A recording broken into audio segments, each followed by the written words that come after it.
Hi, my name is Andy, and in this video we're going to study an introduction to Gabriella's finger patterns from Rodrigo y Gabriella. If you've already studied some of her songs and can do some of the patterns, you might want to skip on to the next video. But if you're just beginning and you need an introduction starting from the very top, then this video is for you. Okay, well, step one, you're going to need a nylon string guitar, because if you strum on a steel string guitar, you'll find that you'll get blisters on your thumb, you'll chip away your fingernails, your fingers will get raw, and after a while it'll start to hurt. So we're going to be pretty violently hitting the strings here, and so the steel strings are very sharp and they'll give you blisters. So if you use a nylon string guitar, you can play all day long, and it's just like butter. Your thumb and your fingers will cut right through the strings. You could play all day long, you won't get a blister. Okay, so make sure you've got a nylon string guitar. Here we go. So the first thing you're going to want to do is make sure you got a good hold on your guitar so that you can strum, and you're not going to drop it. So, you know, sit in a stool, use your leg to prop it up, use a strap, whatever works for you. But make sure that your elbow is free. You want to make sure that your arm is sitting close to your elbow, so that you get this fulcrum here, so that you get a lever. You don't want to put your arm below the elbow like this. That's bad. That's not going to work for you. That's a dead-end road. So make sure that you put your guitar on the forearm just below the elbow. Make sure that you don't put your arm too high like this by your wrist. This isn't good because now you lost your leverage and it really makes your shoulder feel tight. So again, the forearm on the edge of the guitar, make sure your elbow is just nice and relaxed. Your shoulders should be straight while you strum. You don't want to sit like this. Okay, so here we go. So Gabriella uses her middle finger and her ring finger. That's finger 2 and 3 for guitar players, or what is that? Finger 3 and 4 if you play piano. And you hit the strings with both of those fingers with a flick like this. Hey, just like Spider-Man, that's what he does. Or of course the great rock symbol of all time made by Ronnie James Dio, of course. So this is it right there. That's how you play. You take these two fingers and you flick them forward and you hit all the strings, or as many strings as you can. So downward with the middle and ring finger. It makes a loud sound or a click because you hit with your fingernails as opposed to your flesh, so you get a sharp attack. Okay, now the other thing that she does is she uses her thumb. Now the thumb can go in both directions. The thumb can go down, which of course strums against the flesh of your thumb, or your thumb can strum up, which gives you more fingernail, or thumbnail in this case. Okay, so let's just practice all the strokes. So your middle and ring finger flick the strings and they go down toward the floor. And your thumb goes in both directions. Your thumb goes down and up. Okay, so we've got a 3-stroke pattern here. We've got the middle and ring fingers strumming down. Then we got the thumb strumming down. Then you got the thumb strumming up. Okay, let's just try that a few times in a row. Fingers down, thumb up. Okay, practice again. Fingers down, thumb up. One more time. Fingers down, thumb up. Okay, now would be a good time to pause this video and play that 100 times until you really smooth it out and you get used to it.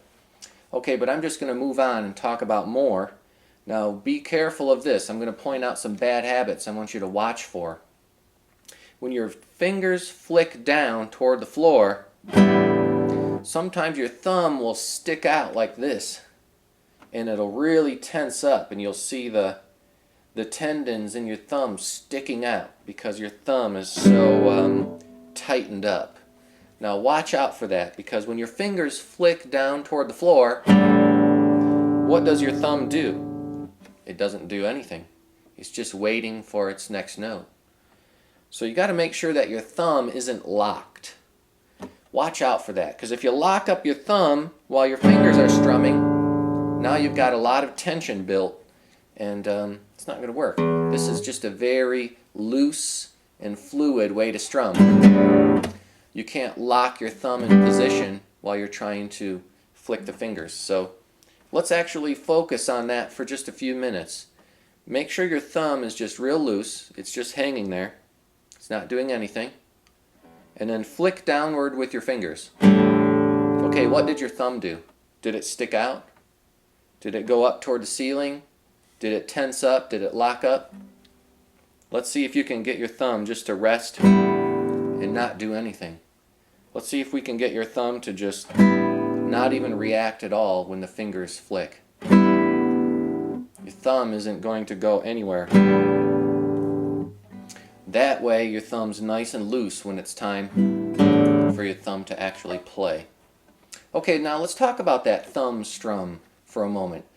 It actually comes from the wrist, like a turn of the arm, what I call the doorknob turn, like you walk up to a door and you're going to turn the doorknob. You twist your forearm. Also, your elbow will bend a little bit. You can't really operate this thumb by itself without moving the hand or the wrist or the arm or the elbow. You can't just have all the action being your thumb. It doesn't work like that. You can't do it that way. It's a dead-end road. Your thumb will get exhausted 30 seconds into the song. You can't really just operate only the thumb muscles without using the arm. So just let your thumb flop up and down as your arm and your wrist play the note. It's like this. My thumb is not doing anything. It's just along for the ride. Okay, now let's focus on that. So we're going to do our 3 strokes again. Here we go. Fingers down. Make sure your thumb doesn't lock up. Thumb down, thumb up. Make sure you're nice and loose. Okay, do it again. Ready, set, go. Fingers, thumb, thumb. Play it again. Ready, go. Fingers, thumb, thumb. One more time. Ready, go. Fingers, thumb, thumb. Make sure you stay real loose. Okay, now let's add more. We're going to add in the smack. Okay, now if you watch the videos, she's constantly smacking her guitar above the highest few frets right here. And it's actually just a little bit off to the side of the sound hole. It's actually kind of hard to smack right on the sound hole because you don't get as much contact with the wood, but it's more above the fretboard. Okay, now if you smack over here, you get a totally different sound. It's more bassy. You might not cut all the strings, and you're going to get a lot more of a thud. And it really puts your arm way out of position if you smack by the bridge, because now, remember, our arm has to be in a certain place to get this operation smooth. And so if your arm is in the right place, your hand should fall right by the frets. If you put your arm on the corner of the guitar, just below your elbow, your hand should fall right on the last few frets. If you put your arm in the wrong place, then your hand falls next to the bridge and your shoulder goes up. So watch out for that. So your hand is hitting right above the last few frets. And so the strings hit the fretboard. You don't even have to hit it hard in order to get enough sound. Just a tap, that's all. If you hit too hard, your hand starts to get tired, so just tap lightly. Okay, now let's do our 3-stroke pattern and then the tap. Here we go. So fingers down, thumb up, tap. There we go. Okay, now we're going to do it with a beat. We're going to establish a beat with our pattern. And so we're going to go fingers, thumb, thumb, tap. And we're going to repeat that over and over. Gabriella calls it a triplet with quotes around it because it is 3 notes. But it's not necessarily 3 even notes. It's 2 16th notes and an 8th note. But anyways, so it's what I call the grasshopper rhythm, or the hopper grass rhythm. Hopper grass, tap. hopper grass tap, hopper grass tap, hopper grass tap, hopper grass tap, hopper grass tap. So finger thumb thumb tap, finger thumb thumb tap, finger thumb thumb tap. Okay, I'm going to go a little bit slower and play along. Here we go. Finger thumb thumb tap, and finger thumb thumb tap, and finger thumb thumb tap, and finger thumb thumb tap. A little faster. Finger thumb thumb tap. Good. Finger thumb thumb tap. Go. Finger thumb thumb tap. Finger thumb thumb tap. Let's go faster. Finger thumb thumb tap. Finger thumb thumb tap. 1, 2, 3 tap. 1, 2, 3 tap. 1, 2, 3 tap. Go faster. 1, 2, 3 tap. 1, 2, 3 tap. 1, 2, 3 tap. 1, 2, 3 tap. 1, 2, 3 tap. Faster. 1, 2, 3 tap. 1, 2, 3 tap. 1, 2, 3 tap. 1, 2, 3 tap. 1, 2, 3 tap. Okay, I think you got the idea. You just have to do that over and over and over until you get faster and faster and faster. And the way you achieve speed, besides just raw repetition, is just the ease of play. You can't lock up your thumb or your arm. You just have to be real loose. Okay, now let's practice for a while again, starting very slow and then speeding up. So I'll get it started and then you join in. Here we go. Finger, thumb, thumb, tap. And finger, thumb, thumb, tap. And finger, thumb, thumb, tap. And finger, thumb, thumb, tap. And 1, 2, 3, tap. And finger, thumb, thumb, tap. And 1, 2, 3, tap. And finger, thumb, thumb, tap. Faster. Finger, thumb, thumb, tap. Finger, thumb, thumb, tap. Finger, thumb, thumb, tap. Finger, thumb, thumb, tap. 1, 2, 3, tap. 1, 2, 3, tap. 1, 2, 3, tap. 1, 2, 3, tap. Go faster. 1, 2, 3, tap. 1, 2, 3, tap. 1, 2, 3, tap. 1, 2, 3, tap. 1, 2, 3, tap. 1, 2, 3, tap. 1, 2, 3, tap. 1, 2, 3, tap. Go faster. 1, 2, 3, tap. 1, 2, 3, tap. 1, 2, 3, tap. 1, 2, 3, tap. 1, 2, 3. Keep it going. If you mess up, just jump back in.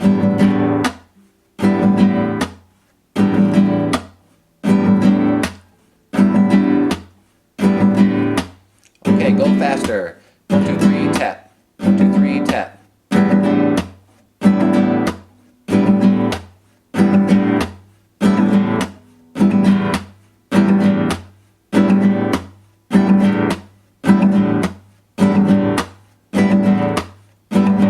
A little faster. 1, 2, 3, tap. 1, 2, 3, tap.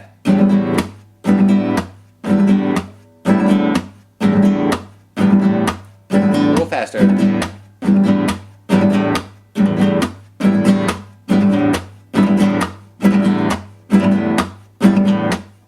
Good. Okay.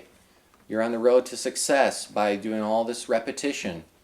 Okay, one thing to watch out for as you get faster and faster is that your first note played with the fingers and then the next note played with your thumb, they can accidentally blur together a little bit. They're supposed to be two distinct notes, but the first two notes, since it's a down with the fingers and then a down with the thumb, sometimes as you get faster and faster, your hand will accidentally just hit the fingers and the thumb all in one stroke. And so you lost your two distinct strokes and they just kind of blurred together. So watch out for that. So if you hear something that sounds like, then that first two notes, the first two notes played there were kind of blurred together. I didn't separate. So make sure you have fingers, then thumb. It's two different and distinct notes. So watch out for that as you grow faster and faster. Okay, so it looks like you've got all the basic three-stroke moves there. So let's add in one more thing, and then you'll be ready to tackle the rhythm part to tamakun. Okay, so here we go. We're going to do our three-stroke roll just like we talked about with the smack. Okay, and then we're going to do something very easy. We're just going to strum down with the fingers one single note, followed by a smack. Okay, this is so elementary. Maybe I should have started with this. It's just a down hit. I think just about anybody could learn this with a little bit of practice and a lot of repetition. So it sounds like down, hit, like that. It's just eighth notes. Okay, so I'm going to demonstrate putting it all together. Here it goes. Fingers, thumb, thumb, hit. Down, hit. Fingers, thumb, thumb, hit. Down, hit. Fingers, thumb, thumb, hit. Down, hit. Fingers, thumb, thumb, hit. Down, hit. Together. Fingers, thumb, thumb, hit. Down, hit. Fingers, thumb, thumb, hit. Fingers, hit. Fingers, thumb, thumb, hit. Fingers, hit. There you go. There's the pattern from tamakun right there. Okay, let's go a little faster. Ready, go. Fingers, thumb, thumb, hit. Fingers, hit. Fingers, thumb, thumb, hit. Fingers, hit. Fingers, thumb, thumb, hit. Fingers, hit. Fingers, thumb, thumb, hit. Fingers, hit.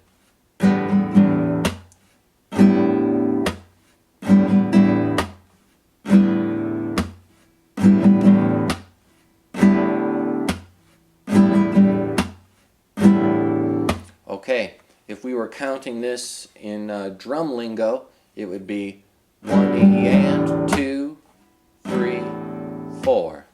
1 E and 2, 3, 4. 1 E and 2, 3, 4. 1 E and 2, 3, 4. There you go. Okay, if you put the chords in there, you'll be playing the song. Here we go. So start with the C chord.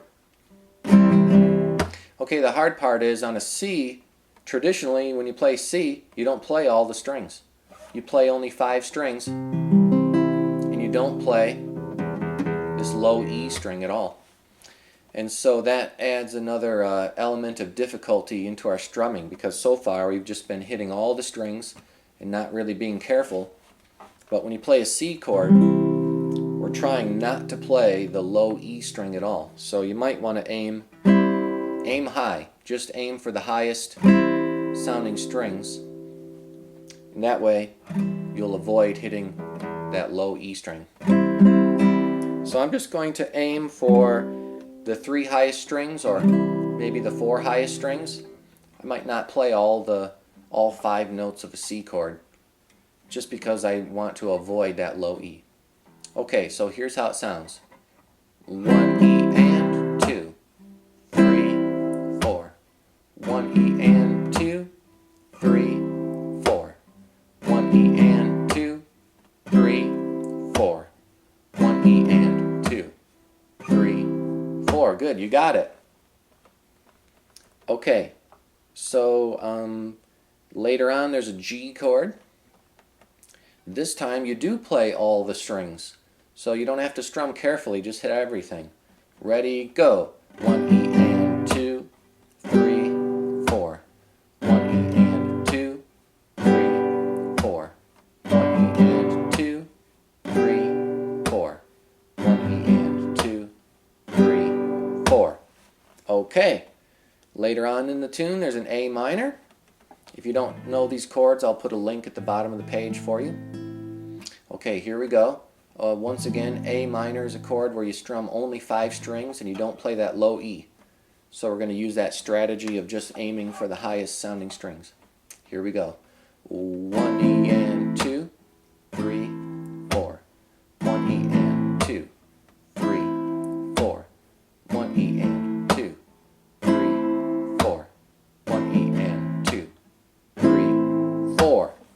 Okay, and then finally the last chord is E, and on an E chord you play all the strings.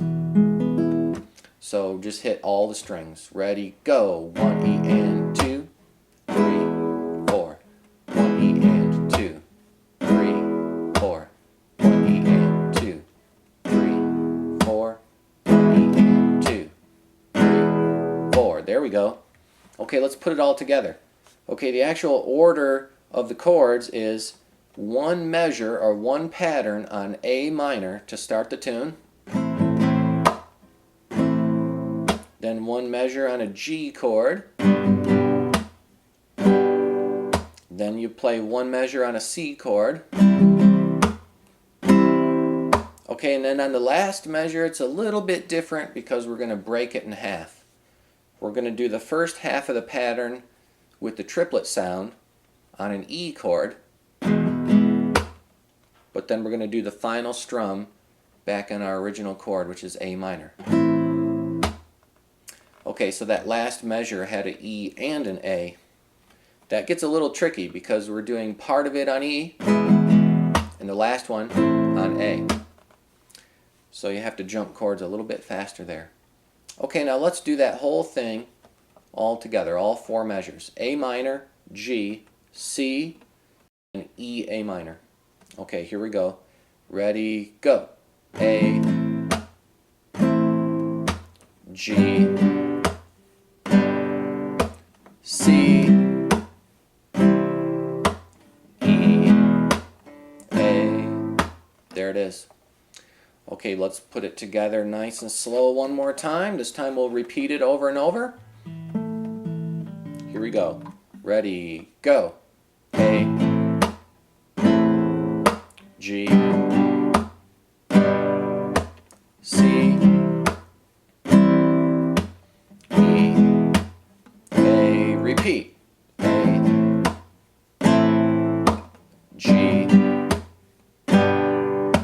C,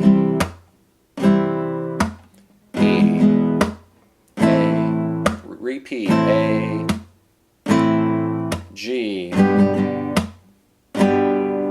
C, E, A. A little faster. A,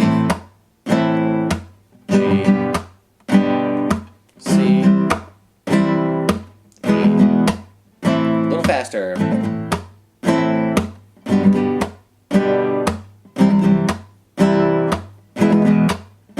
Faster. A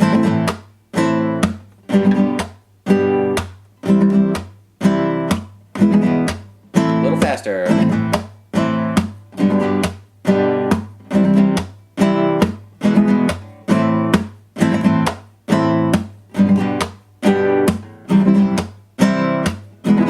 little faster.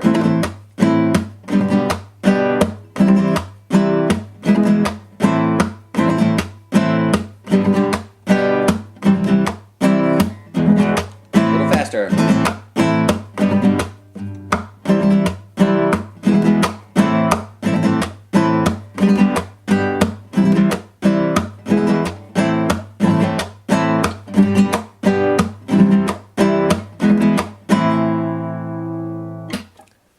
There you go. I hope you enjoyed this introduction to strumming, and I'll see you in the next video.